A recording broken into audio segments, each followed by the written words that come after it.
Now call the meeting of the Cumberland County Board of Commissioners. Order, please rise for a moment of silent prayer and the Pledge of Allegiance. Father, bless this meeting today, all those present, as well the lives of those we will encounter afterward. Ready us to make every moment count in our decisions. Help us engage in meaningful discussion and ready us to make every moment count. We ask these things in your name. Amen. Amen. I pledge allegiance to the flag of the United States of America and to the republic for which it stands, one nation, under God, indivisible, with liberty and justice for all.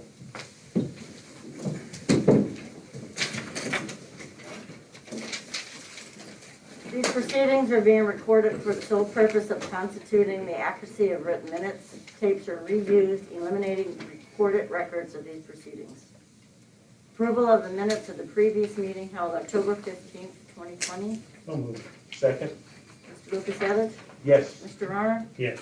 Mr. Notstein? Yes, are there any concerning county business at this time? Hearing none, we'll move on.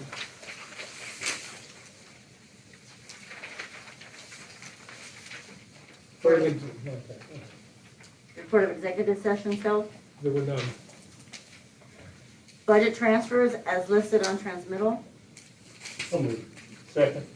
Mr. Lukasevich? Yes. Mr. Arner? Yes. Mr. Notstein? Yes, There were no supplemental appropriations. Approval of check numbers 216359 through 216398 for expenditures through the general fund clearing account for the general fund COVID-19 grant totaling $652,467.44. Motion to ratify. Move to ratify. Second. Mr. Lukasevich? Yes. Mr. Arner? Yes. Mr. Notstein? yes, Approval of check numbers 216399 through 216487 for expenditures through the general fund clearing account totaling $281,754.73. Move to approve. Second. Mr. Lukasevich? Yes. Mr. Arner? Yes. Mr. Notstein? yes, Treasurer's report? Move to approve. Second. Mr. Lukasevich? Yes. Mr. Arner? Yes. Mr. Notstein? yes, Personnel report? Move to approve. Second. Mr. Lukasevich? Yes. Mr. Arner? Yes. Mr. Notstein? yes, Correspondence as listed, copies made available to the press upon request.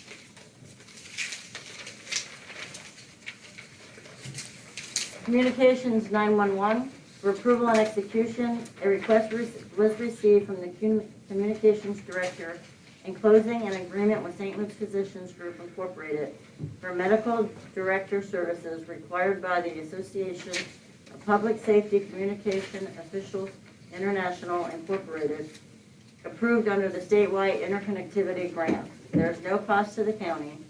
The original agreement was approved June 11, 2020. Move to approve. Second.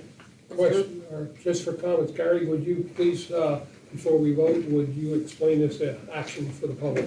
Yes, basically the state changed our guidelines for training and quality assurance.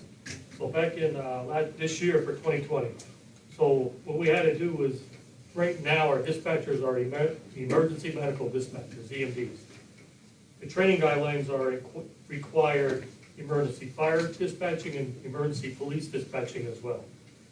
With that being said, we went, us, Schuylkill County, Monroe County, applied for a grant through the 15% interconnectivity grant and got approved to switch from Priority Dispatch, who we are with currently, to APCO and their program, dispatch protocol. So that will include the emergency police, EMD, the EFD. The EMD part, the emergency medical dispatch protocols require, is mandatory to have a medical director. And that's what this is for. I'm recommending that we go with Dr. Colombo, Adam Colombo at St. Luke's, to be our EMD, or our medical director up at the center. Thank you, Gary. Call for the vote. Mr. Lukasevich? Yes. Mr. Arner? Yes. Mr. Notstein? Yes, Courthouse, for approval, proposal received from A&W Plumbing of Nesquehoning, Pennsylvania, for the installation of 4 split units, which will be air conditioning and heating, in various in various courthouse offices in the amount of $12,800. So moved. Second. Mr. Lukasevich? Yes. Mr. Honor? Yes. Mr. Notstein? Yes. COVID-19 County Relief Block Grants for approval and execution, awarding of payments for the first round of the County Relief Block Grant, list attached. Move to approve. Second. Mr. Lukasevich? Yes. Mr. Honor? Yes. Mr. Notstein? Yes. DNL Trail Connector Parking Lot for approval and execution, amendment to the agreement with Hanover Engineering of Allentown, Pennsylvania for professional services relating to construction bidding and trailhead design and landscaping for the connector trail through the county's main parking lot in the amount of $23,082.76. Hanover will be retained during the construction on a time and material basis under the 2018 municipal fee schedule for current contracts. Move to approve and execute. Second. Mr. Lukasevich? Yes. Mr. Honor? Yes. Mr. Notstein? Yes. Planning and Development, for approval and execution, the following document to be filed with the Pennsylvania Department of Community and Economic Development for year 2020 Community Development Block Grant application. Move to approve and execute. Second. Mr. Lukasevich? Yes. Mr. Honor? Yes. Mr. Notstein? Yes. For approval, adoption, and execution for year 2020 CDBG resolution. Move to approve, adopt, and execute. Second. Mr. Lukasevich? Yes. Mr. Honor? Yes. Mr. Notstein? Yes. Solicitor's report? Thank you. Information Technology for ratification, a memorandum of agreement with Pennsylvania Department of State to participate in the program under their agreement with Center for Internet Study, which is CIS. CIS will provide 24/7, 365 network monitoring, dissemination of cyber threat warnings, vulnerability identification, and mitigation recommendations. The agreement will commence upon execution, and there will be no cost to the county for 2 years. The agreement may be canceled, providing 90 days written notice. Move to ratify. Second. Mr. Lukasevich? Yes. Mr. Honor? Yes. Mr. Notstein? Yes. Purchase service agreement, Commissioner's Office for approval and execution. A purchase service agreement as indicated with Edward Business Systems of Wyomissing for 2 new HP color LaserJet managed printers located at the Commissioner's Office. The cost would be billed quarterly at the stated amount for black and white and color copies for 2 printers. The total cost is $950 each. Move to approve and execute. Second. Mr. Lukasevich? Yes. Mr. Honor? Yes. Mr. Notstein? Yes. Correctional Facility for approval and execution, a purchase service agreement as indicated with Edwards Business Systems of Wyomissing for a new HP Color LaserJet managed printer located at the Correctional Facility Booking Office. Costs would be billed quarterly at the stated rates for black and white and color copies. Machine maintenance will be fixed for the first 3 years. The total cost is $3,609. Move to approve and execute. Second. Mr. Lukasevich? Yes. Mr. Honor? Yes. Mr. Notstein? Yes. Tax claim lien searches for approval. A communication received from Tax Claim Bureau recommending the county accept the quote received from Paramount Abstract of Jim Thorpe to perform required lien searches for the 2020 upset tax sale overbids for distribution purposes. Estimated 9 searches at the price of $50 per search. Paramount was the sole quote received. Move to approve. Second. Mr. Lukasevich? Yes. Mr. Honor? Yes. Mr. Notstein? Yes. Tax claim title searches for approval. A communication received from Tax Claim recommending that the county accept the quote from Paramount Abstract of Jim Thorpe to perform required title searches for the 2021 judicial sale, estimated 108 searches at $150 per search. Paramount Abstract was the sole quote received. Move to approve. Second. Mr. Lukasevich? Yes. Mr. Honor? Yes. Mr. Notstein? Yes. Pocono County's WIA modification for approval and execution, modification number 2 to the program year 2020 Workforce Innovation and Opportunity Act financial agreement commencing July 1, 2020, terminating June 30, 2021, for employment and training related administrative services between Carbon County as the administrative entity and Workforce Wayne of Wayne County. Modification is to remove the cost of the Pat Stone Youth Program. The maximum payment shall not exceed $829,591. So moved. Second. Mr. Lukasevich? Yes. Mr. Honor? Yes. Mr. Notstein? Yes, Nothing further. Further business? I have none. Commissioners report? Mr. Honor? Wayne, are you giving a report on the flu shot or You know what? not? On the flu shot? Oh, yes, I mean, I'll let Wayne go first, and if you missed anything with the flu Yeah. shot thing, in cooperation with the Pennsylvania Department of Health, Emergency Management, Corbin County Commissioners, et cetera, and the Lehigh Area School District, there will be a drive-through flu shot program this Saturday at Lehigh Elementary. Well, the entrance will be off the Mahoney Street entrance to the school complex there.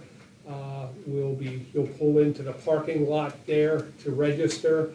You'll continue on into another parking lot where you will receive your flu shots and exit on the 9th Street side at Union.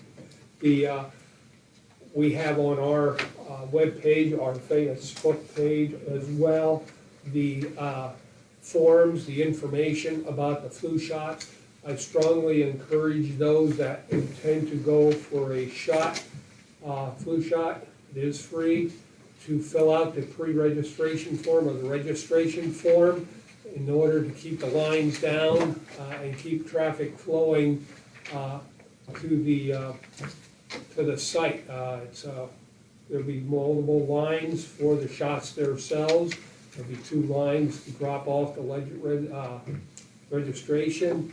As long as it's filled out properly, we can keep the traffic flowing. And this will keep things moving smoothly, we hope. This was done in Sullivan County previously, in another county. We expect probably over 400 people to turn out to this. And we want to try to keep as much traffic off of Mahoney Street in particular. At this point in time, our sheriff's office will be assisting us with traffic control at Mahoney Street as well as the 9th Street exit, to keep things moving. So strongly encourage those that would like a flu shot. My guess would be that everyone's gonna be there in line before 8 o'clock. They will not give any shots before 9 a.m.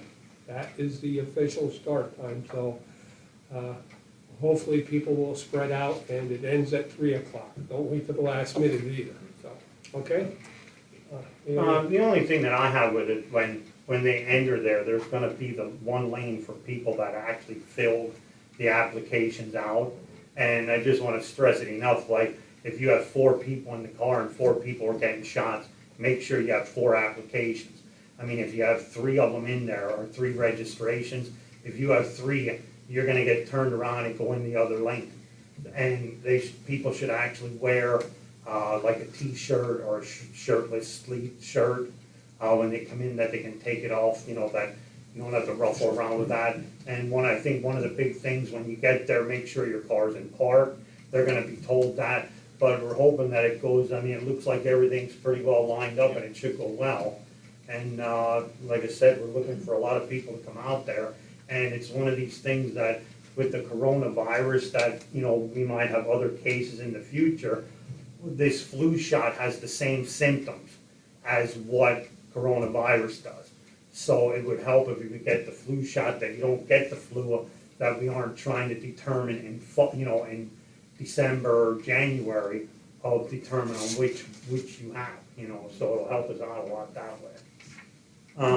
One other thing I have, the money that we approved for our grant, this was the rest of the entities, nonprofits and businesses that got their money. There was 9 total, so that's finishing up our first round, and the amount is $82,173.55. And anybody it's open now to enroll for the second round, and I hope some people put in for it. And that's it. Yeah, just one item, primarily for locals here in Carbon County. On Monday, we'll begin our renovation project of 44 and 76 Susquehanna Street. So you will see some modifications to the parking in the 44, 76 Susquehanna Street lot.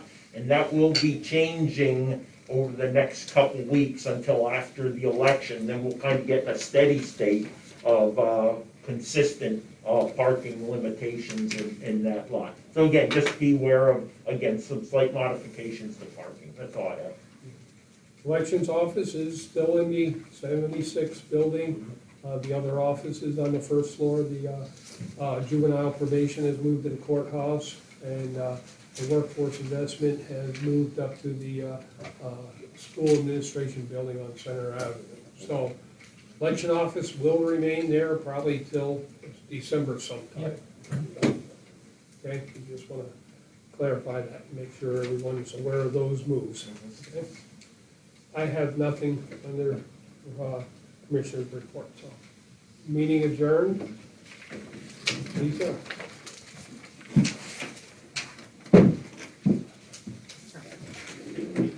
don't have to be seated. Oh, yes, you do. Good morning, everyone. Good morning. I just want to do our meeting, and I just have a few things I wanted to say about registration and everything. Do you want to start with guests? Or? Good, okay. Now call the special meeting of the election board to order. Are there any guests concerning election board business at this time? Hearing none? Okay, move on. Approval of the voter registration totals. Voter registration totals of eligible electors in precincts that may participate in the general election to be held Tuesday, November 3rd, 2020. Totals as follows. Do you want me to read them, or? Yeah, please. Democratic, 17,827. Republican, 21,778. Green Party, 47. Libertarian Party, 267. And all other, 6,997, with a total of 46,916 eligible.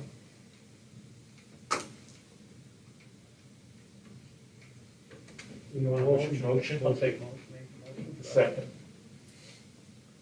Mr. Lukasevich? Yes. Mr. Arner? Yes. Mr. Nostine? Yes. That's all I have. I just, yeah. I think one thing, Lisa, probably, I saw this is about a 10.5% increase in voter registration from 2016's Correct. presidential general election, and we can expect a few thousand additional voters actually to show up at the polls. If I recall, we were at about 67% turnout in 2016. Yes. So it should be really busy, and I think, you know, what you're seeing in the mail-in and phone calls is a demonstration of that. Yes. Just a few things. So, up until yesterday, actually, our totals of applications issued are 10,827.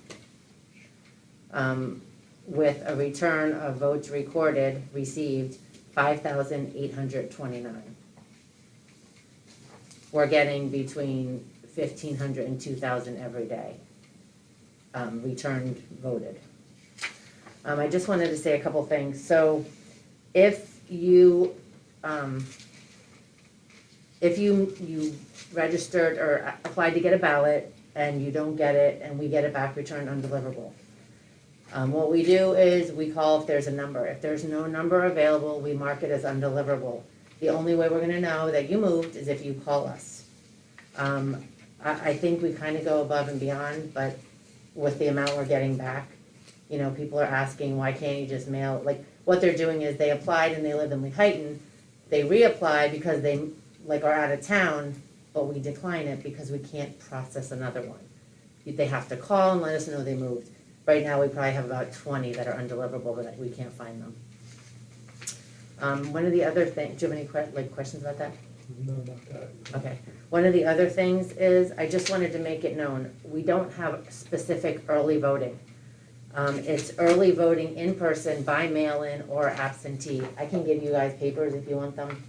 So it's just a step-by-step of how to do it. They can't walk in our office and just ask for a ballot and go scan it. We don't have a scanner set up. We don't have ballots like that available. We need to know who you are, where you're registered, to process an application. We're getting tons of those. which is fine. We used to do them like in an hour or two, now we're giving them like 2 days. We just had too many. Another thing, if you do vote by mail-in or absentee and you decide to go to the polls, you need to have your entire ballot, and you're gonna have to sign a form which says electors' declaration to surrender their mail ballot. I spoke with the solicitor, and we're trying to cut that off now. We have a form that you can surrender to us to cancel your mail-in. We're getting hundreds of them. So that way they'll be out of the mail-in poll book, they'll be in the poll book normal, they can sign, go to their polls, vote with a scanner. Do you guys have questions, or, I mean, like, you guys have anything, or? So, on the memo you have from the solicitors there, Yes, we have received some returns and they have not been signed. And by law, if you have not signed your ballot or your return ballot, it is not valid. We are not required, correct me if I'm wrong, to reach out to these people to, and it would be very time consuming for us. Now we have enough difficulty right now keeping up with everything. We have no requirement to contact those people who fail to sign their ballot. So it's extremely important that people sign that if you want your vote to count. We recognize that there seems to be some confusion, and let me say the semantics, the words that are being used to describe the voting process. As Lisa highlighted, we don't have early voting in Pennsylvania. That is, you can't walk up to a polling location and there's a voting machine that you go ahead and go through the process that we're growing accustomed to here in Carbon County. Rather, we have mail-in ballots and absentee ballots, and as we're seeing, people are coming up and dropping their ballots into the drop box or Yes. delivering them to you all Yes. personally. correct. Right, so that's the mail-in and absentee. So again, it's a little bit confusing because you see others doing early voting where they actually go up to a machine or to a voting booth to process their vote. The other thing I'm noticing too, like we have the Dropbox. If you want to specifically drop off yours to us, you can, but you can put it in the Dropbox. We check it every hour, sometimes every half hour. It's filled all the time. Once we mail your ballot, we don't know where it goes. It goes to our post office, but we don't have a timeline. People are constantly calling, asking us how long it should take. We don't know. We mail it and we have to let the mail take the process. I mean, we're getting hundreds and thousands back, so, you know, it might take longer. Some of the things reroute to different distribution centers. I know ours goes to Lehigh Valley. Albrightsville is inundated. It's huge. That post office has, you know, tons of mail. We make them call and find out before we'll do anything. People want us to reissue ballots for general reasons, like they threw it away, they shredded it. Couple others. So we can't just reissue. I know it says on there if you make a mistake, we can reissue, but it's not that simple. People are calling and saying, oh, I threw my ballot away, can I get another one? No, you can't, unless you cancel and reapply. So we're having them complete the cancellation, we delete the label, and they have to do a new form to reapply. That's the only way we can keep track. Like I said, we're just getting tons about the early voting. Which we don't have, because Correct. we have mail-in and absentee. So, I mean, I literally printed this off the website, because everyone keeps saying, it says on the Department of State website, voting early in person. Well, right next to that, it says by mail-in or absentee ballot, so they're just seeing what they see. Like I said, you know, with the undeliverables, anybody that didn't sign, I think we kind of pretty much took care of those, but again, if they don't have any information, we're not sending it. Some of the returns have like that they moved. We're not forwarding it unless they send us an email saying that that's where they want it sent. We don't know if they live there. These are from the primary. So we don't want to send anything out that we're not sure. And registration closed the 19th and we're still getting calls.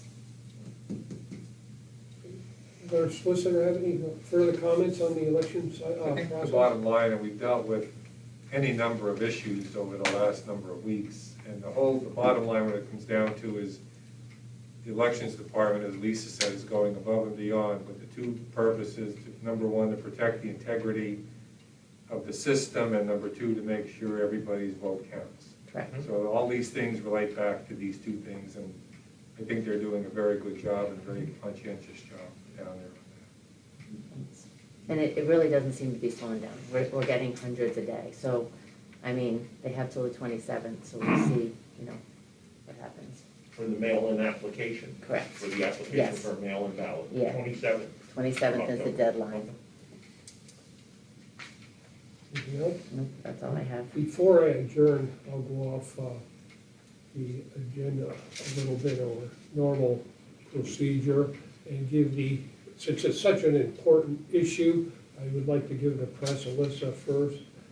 If you have any questions regarding elections, so we do get it out there to the public. Sure.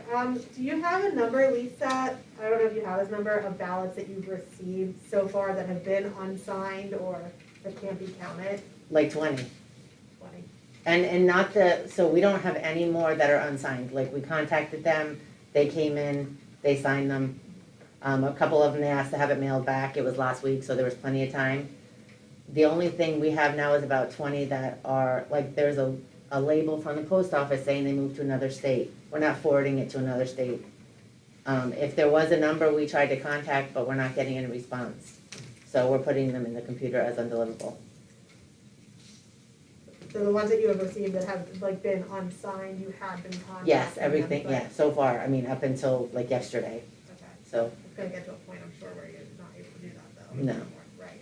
I mean, yeah, the most, they have to come in. I mean, it's easier for them to come in. I know that the whole lot of them can't come in because that's why they did a mail-in, but we try to, help as best we can. And then the only other thing, I know there's that Supreme Court decision earlier this week about now you have 3 days after the election, right? Yes. Do you think that's gonna help a lot, having that extra? I don't know, I mean, I believe it has to be postmarked, I think it's just gonna be crazy, but, I mean, we still, I mean, I know they have that, but we still tell people, they have until the 3rd. I just wanna stress about the polling places. A lot of them just say, oh, I'm gonna take my voted ballot. You cannot take your voted ballot to your polling place, they're not gonna accept it. So, make sure that comes to our office, we're there all day, up until 8 o'clock, they can drop them off. So, if you're going to your polling place, they're not, like I said, the judges are gonna be told not to accept it. If there's any discrepancy between what the judge is seeing in the poll book and if they can't get a hold of us, or, just if they're not sure, they're going to make you do a provisional. I know people are upset about that, but if we don't know if they returned it or not, we can't take that chance, so they're gonna get a provisional. When it comes back to us, we'll figure out if they either sign the poll book, however it works out, if the mail-in was received, and then we'll count those as needed.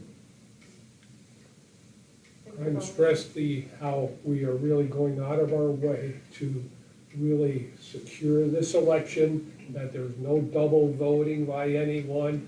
Everything will be double and triple checked, and double checking everything now. It's gonna be compared with what we have, with the provisionals, et cetera. So we're doing everything we possibly can to ensure a safe, accurate count here in Carbon County. I think if you go down there and visit now, you'll see the organization and how it's laid out, mostly from you all who've been at previous elections. It's very well organized, much better laid out, so a refined process to handle the increased workload. Because we now took our flow into planning, so. Entire, took over that entire. Yeah, I mean, but That's it's much huge, better. it's a huge, Much we better. have boxes everywhere, so everything's all laid out, everything's ordered. People, and the other thing we're doing, which is kind of above, but I wanna make sure, so if somebody calls and says, did my ballot go out? We don't have a specific date, but we have a date range. So we will go pull their application to make sure they have one, and not just say, oh yeah, it was sent. You can look at the screen and it'll say that there's a mail-in or an absentee, but we still pull the application to make sure. It's just easier for us now than like election day when all these people are calling. And they cannot get anything after the 27th. I'm sure we're gonna have people walk in on election day and say, can I vote? So, that will not happen. Anything else, Liz? I think I'm good. Kelly? Lisa, what is the turnaround time if somebody comes in wants to vote early? Gotcha. With the mail-in? So originally, we were doing like I said, an hour or so, but what was happening is like 10 and 20 people were coming in, and we couldn't even get them, the ones we said an hour. So now we're doing either like the next day, we have some from yesterday that are coming Friday and Monday. So we kind of give them a choice. We will hold it, you know what I mean, but we kind of say to them, can you come like afternoon tomorrow or Monday, Tuesday, and we haven't had any issues. So they come back. Yeah, a couple people, you know, have called ahead of time, like for weeks, waiting to get a flight out to wherever they're going. They came in and we processed those, you know, a little bit quicker just because we know they're leaving. They're not gonna be here. But we haven't really had anyone, you know, complain. I mean, again, they just think they can walk in and we're handing them a ballot, and we need to have a process. Okay, with elections, that's all I have. Thank you. Is that all you had then? Yep. Okay, any further business for election board? Okay, meeting adjourned.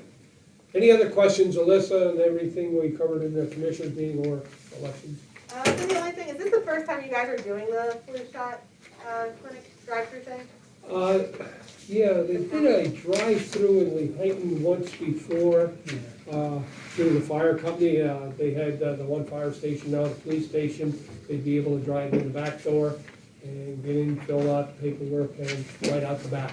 So, And then the only other thing not on the agenda, but we got a press release, and I know you had a comment on it, Wayne, about Senate Bill 94 that was passed through the Senate about insuring first responders.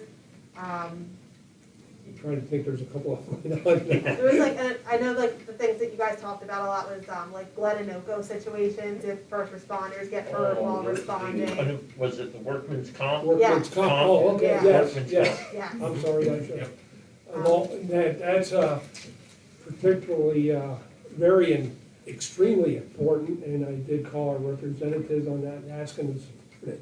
Because especially here in Jim Thorpe and the mutual aid companies that spend so much time at Glenanoka on these rescues, and it has, since they closed it, the numbers have dropped. I don't know, Gary doesn't have offhand, I didn't think of asking to bring that information in, how the calls have been reduced, but it now is the burden of the state to pay that workman's comp, because there's a lot of places like other areas that are recreational, it's state land, they don't pay the taxes, but yet we wind up with the bill for the workman's comp for the emergency responders. We have had injuries to our first responders. I don't recall any offhand that have been real serious fractures or anything to my knowledge, sprains and other things of that nature while slipping on rocks, trying to carry someone out, bringing them down a mountainside, we can call it. But yeah, it's gonna take the burden off the local municipalities and the cost of the workman's comp. You know, go down to the state or the state game lands, et cetera. Workman's comp is very expensive for police and fire. And every time you have an incident and there's a claim such as this, it affects the cost of your insurance or workman's comp claim. So, and they gauge that over several years, they go back and average it out. So it will be a definite cost saving to the local municipalities. That's all I have.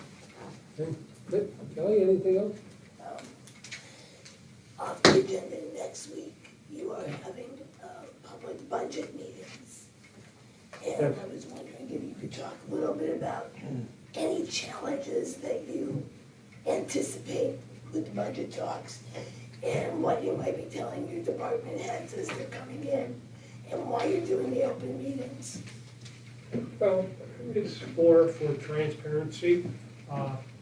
Unless there's a huge increase in the budget, is the way we're looking at doing it. We've never done it before publicly. But if a department is requesting a huge increase in their budget, it's important for the public to know that And these departments or heads are gonna have to come in and justify, not just to us, but to the public, basically, why that increase is needed. You know, and a lot of times, and maybe should have been doing it sooner, but unfortunately to the public, and it's gonna continue to happen, even with public meetings. If we have to increase the staffing level in courts, right now, we're what, 600 cases behind, trial cases behind because of COVID? So there's gonna be some cost to the county in trying to catch up in these cases. And if, I haven't even seen the court budget yet, but it's these issues that have to get out to the public, why, it's justification of why we need these increases. You know, I don't know what's gonna happen, we all saw what is happening now with elections this year, and the amount of personnel we hired, part-timers, the personnel we're sending down there from other offices to help with the election process, to ensure a safe, secure election, an accurate election.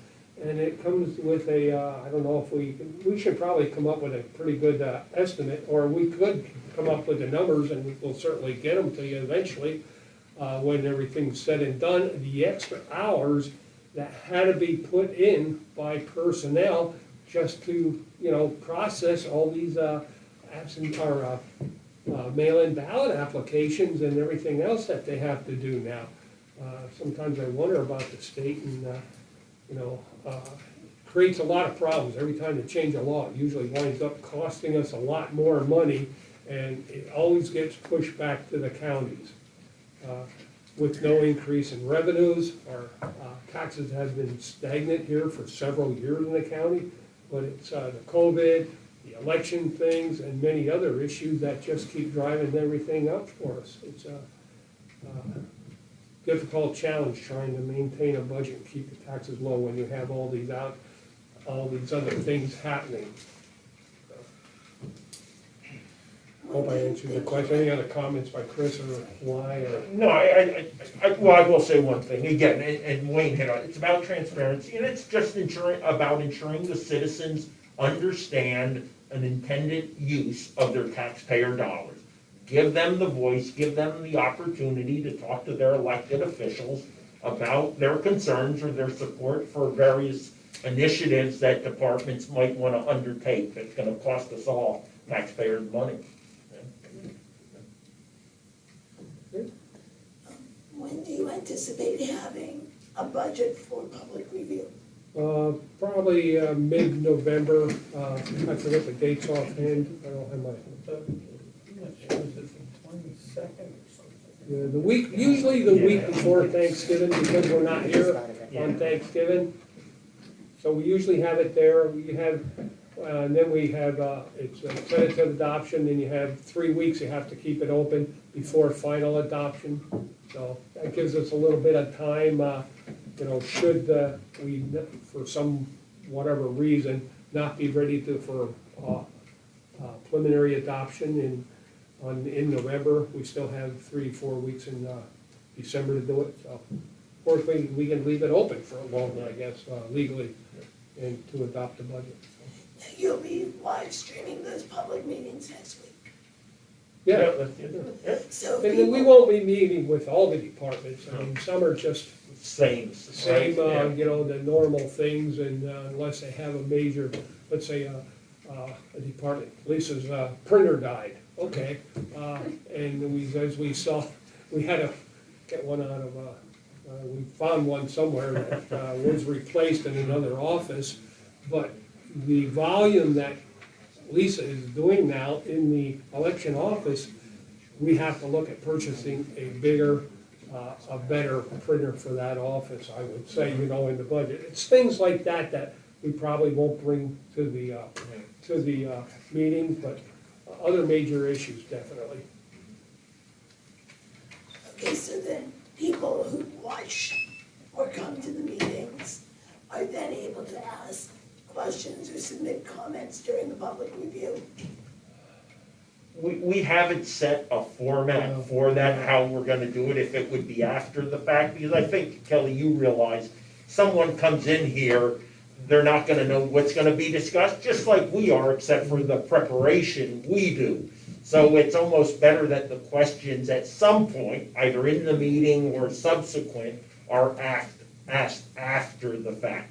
But again, we still need to go through a flow and a process of consideration and a chance for input. I'm thinking, especially since it's gonna be, live streamed, I think a better process might be for the public to do their comments in writing, Yeah. through an email to the commissioner's office Yeah, with their yes, comments. Yeah. Yeah. That way we hit everyone. And again, they have the whole review process too, during that period.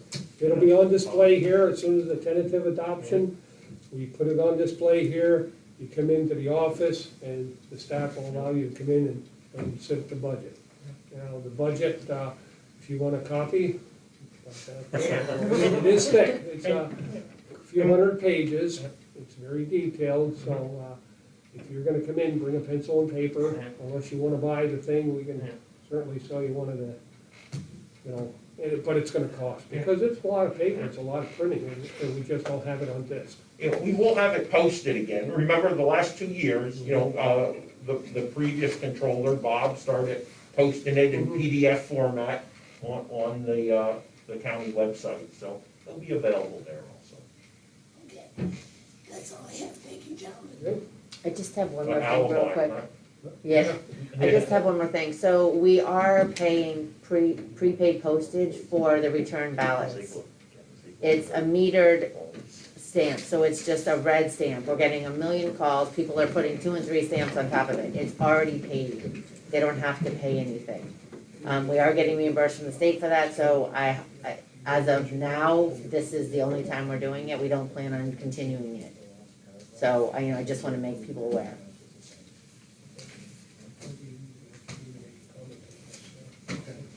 Hey, up here. Don't go anywhere. Okay. Anything else, Alyssa? When's that public budget meeting next week? Monday, Thursday, Friday. When is it? When? Wednesday, at 9 AM to 12? Is it? however long it takes. In all 3 days, I believe. We'll get you that. Or the Tuesday, Pardon? Wednesday, Friday. Tuesday, Wednesday, Friday. I think they're all 9 to 12. I think Friday's 10. Oh, Friday, okay, that's right. Okay, thank you. Okay, before everyone leaves, everyone is aware of the incident we had yesterday afternoon. And the sheriff's office has been the point of contact. And in collaboration with the sheriff's office, our solicitor, and the county commissioners, our deputy sheriff, our sheriff is not available today, but a deputy sheriff, first deputy, or acting deputy, is Dan Ziegler, has a statement we prepared for the Associated Press, has questions, so we have a prepared statement. Yeah, good morning, everybody. I apologize for my tardiness. I had another media request that I had to take before I came here. But after coordination with the sheriff as well as with the commissioners, I just wanted to read this statement that we will release to some other media outlets. On the 21st of 2020, the Carbon County Sheriff's Office received a bomb threat call in our office. After receiving this call, a decision was made to follow our existing protocol, and with the assistance of the commissioners, all county buildings were evacuated and reopened as promptly as possible. The Pennsylvania State Police were contacted, and a K-9 unit clearing the exterior and interior of county buildings. We did not find any threat after clearing those buildings inside and out. The Carbon County Sheriff's Office will enact heightened security protocols for the rest of this week, and the District Attorney's Office is investigating the nature of the threat. The election office was closed temporarily due to this evacuation from approximately 3:30 in the afternoon until 7 at night, and was reopened once State Police K-9 cleared the building. Moving forward, the Sheriff's Office will work with the county commissioners to address any election security issues that may arise.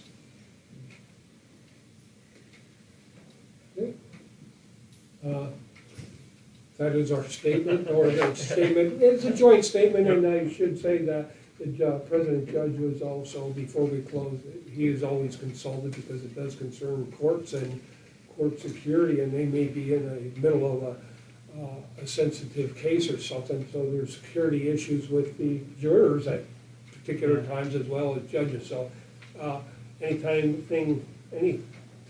something like this nature, whether it be a weather or bomb threats or anything, we always get on the phone right away with the judges and courts and sheriff's office and coordinate our activities for that particular incident.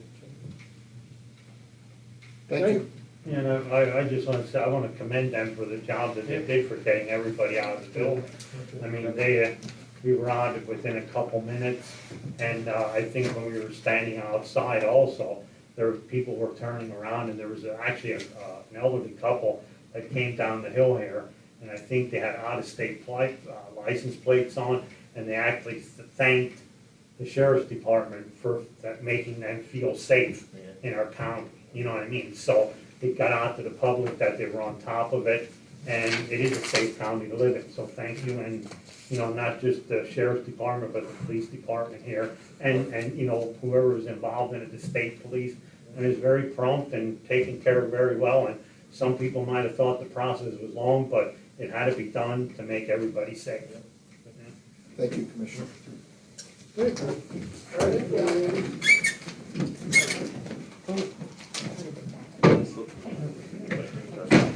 guys need any other information from me? Okay, it was WDRE that I called you before I had come over, and